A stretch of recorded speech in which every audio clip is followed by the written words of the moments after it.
Hello दोस्तों, मैं समीर आपका एक बार फिर से अपने चैनल सैम गुरुजी पर स्वागत करता हूं। दोस्तों, आज हमारी अगली क्लास आंसू लिपि उच्च गति अभ्यास का डिक्टेशन नंबर 16 होगी। दोस्तों, इस डिक्टेशन में जितने भी कठिन वर्ड आएंगे उनको मैंने आउटलाइन के रूप में प्रोवाइड कर दिया है। आप वीडियो पुश करके इन्हें लिख सकते हैं।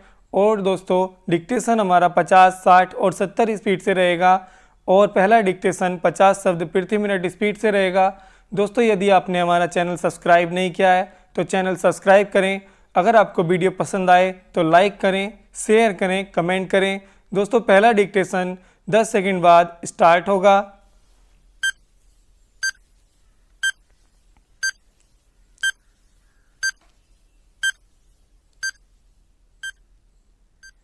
स्टार्ट। अध्यक्ष जी, जिस समय पाकिस्तान ने भारत पर हमला किया था उस समय उन्होंने देश की रक्षा के लिए महत्वपूर्ण कार्य किया था।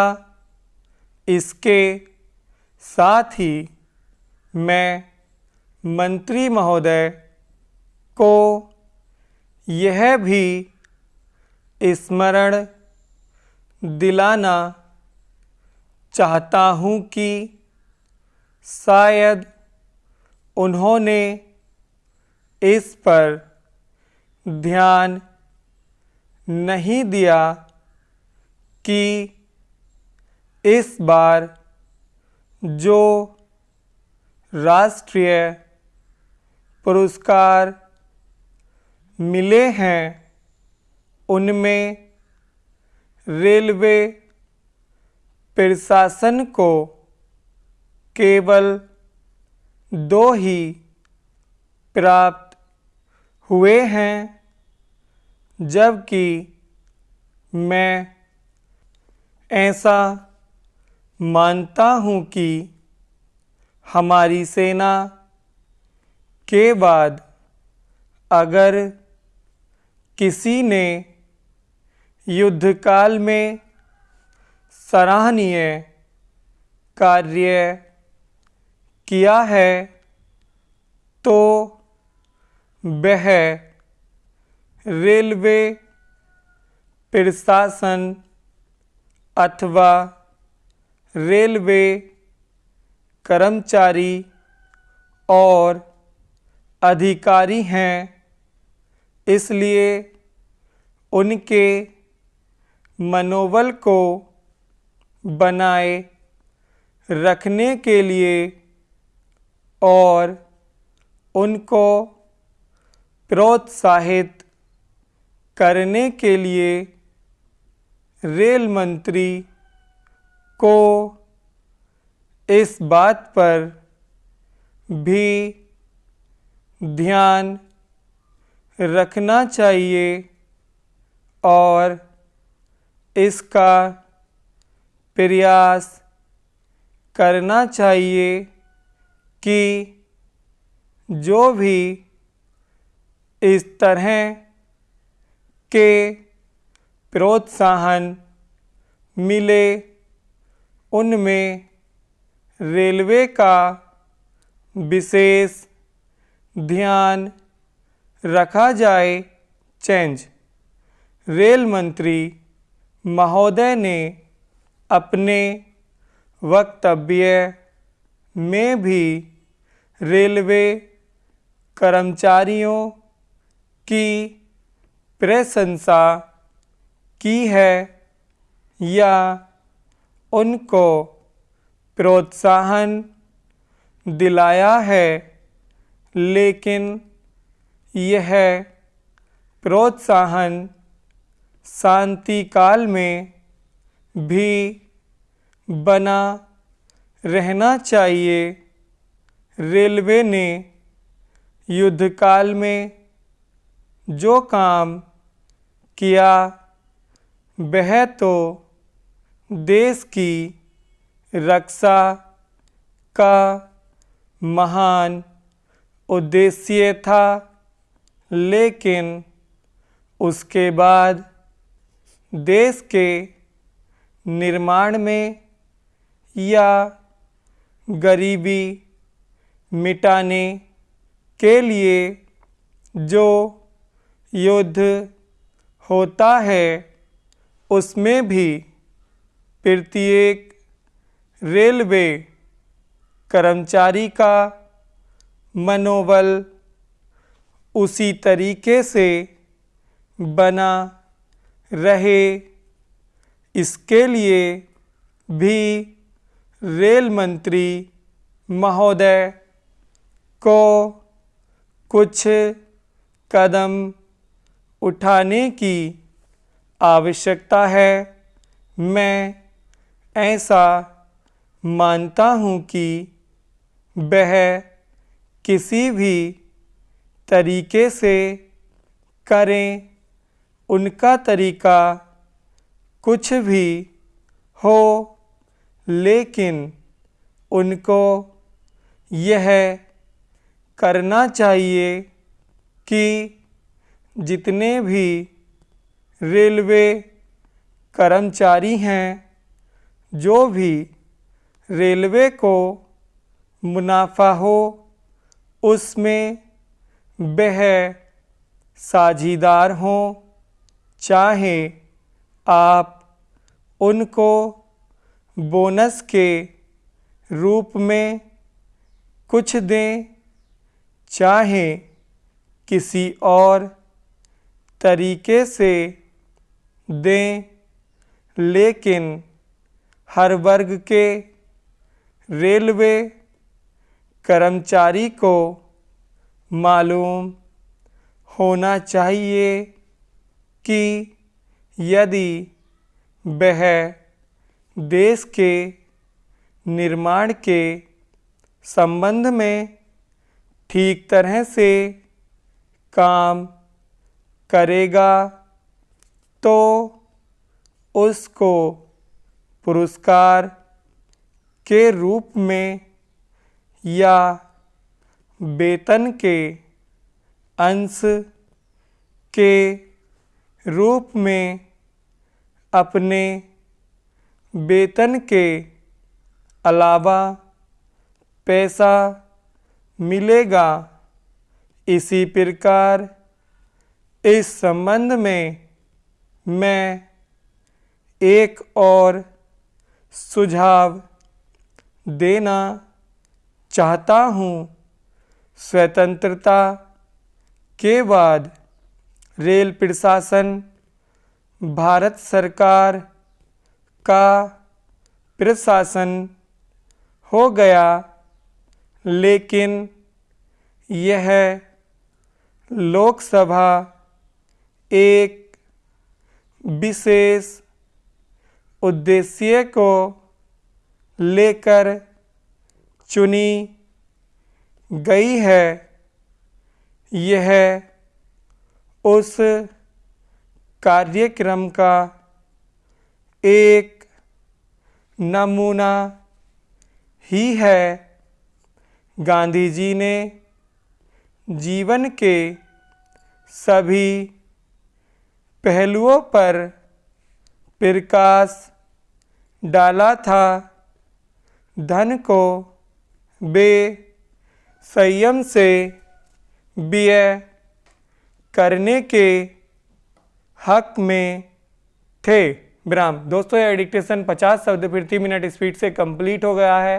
अब इस डिक्टेशन को 60 शब्द प्रति मिनट स्पीड से करेंगे। दोस्तों डिक्टेशन 10 सेकंड बाद स्टार्ट होगा।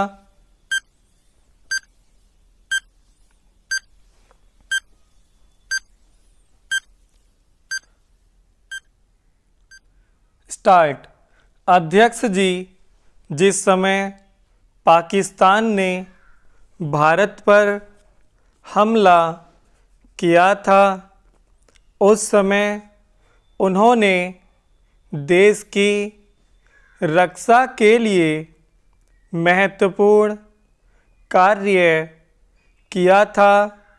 इसके साथ ही मैं मंत्री महोदय को यह भी स्मरण दिलाना चाहता हूँ कि शायद उन्होंने इस पर ध्यान नहीं दिया कि इस बार जो राष्ट्रीय पुरस्कार मिले हैं उनमें रेलवे प्रशासन को केवल 2 ही प्राप्त हुए हैं, जबकि मैं ऐसा मानता हूँ कि हमारी सेना के बाद अगर किसी ने युद्धकाल में सराहनीय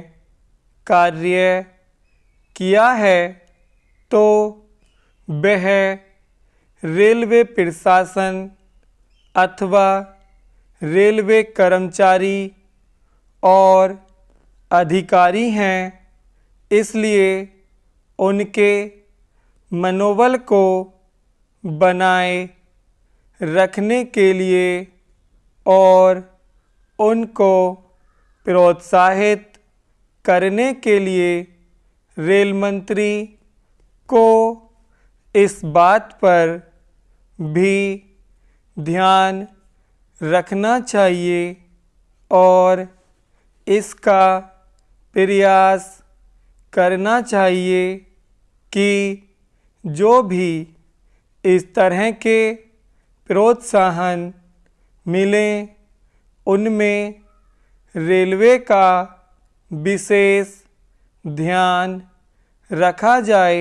चेंज रेल मंत्री महोदय ने अपने वक्तव्य में भी रेलवे कर्मचारियों की प्रशंसा की है या उनको प्रोत्साहन दिलाया है, लेकिन यह प्रोत्साहन शांति काल में भी बना रहना चाहिए।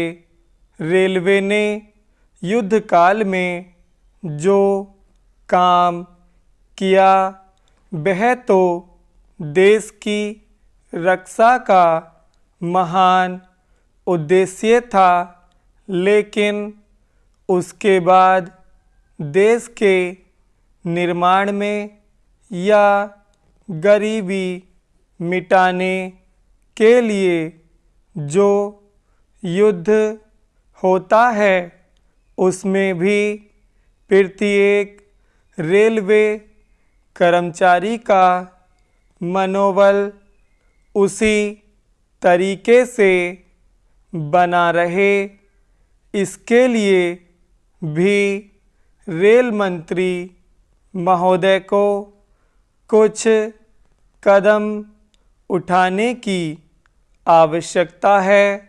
मैं ऐसा मानता हूँ कि वह किसी भी तरीके से करें, उनका तरीका कुछ भी हो, लेकिन उनको यह करना चाहिए कि जितने भी रेलवे कर्मचारी हैं, जो भी रेलवे को मुनाफा हो उसमें वह साझीदार हों, चाहे आप उनको बोनस के रूप में कुछ दें, चाहे किसी और तरीके से दें, लेकिन हर वर्ग के रेलवे कर्मचारी को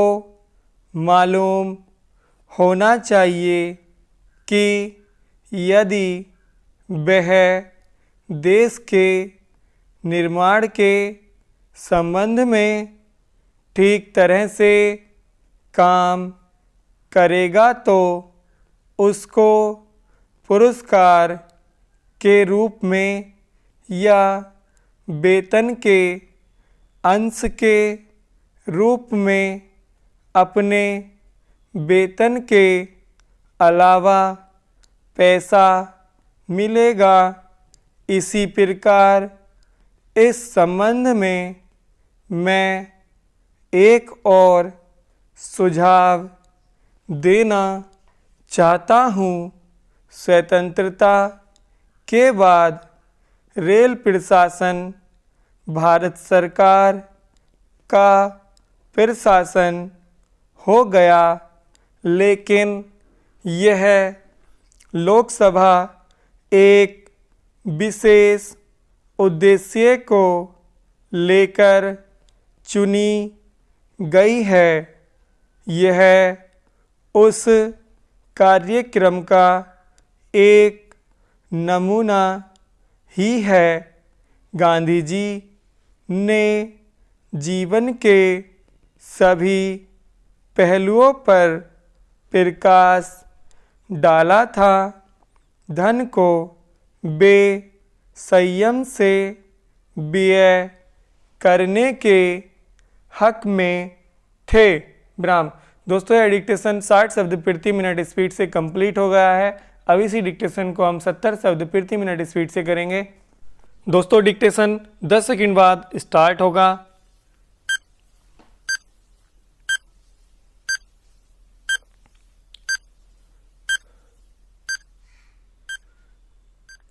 स्टार्ट। अध्यक्ष जी, जिस समय पाकिस्तान ने भारत पर हमला किया था, उस समय उन्होंने देश की रक्षा के लिए महत्वपूर्ण कार्य किया था।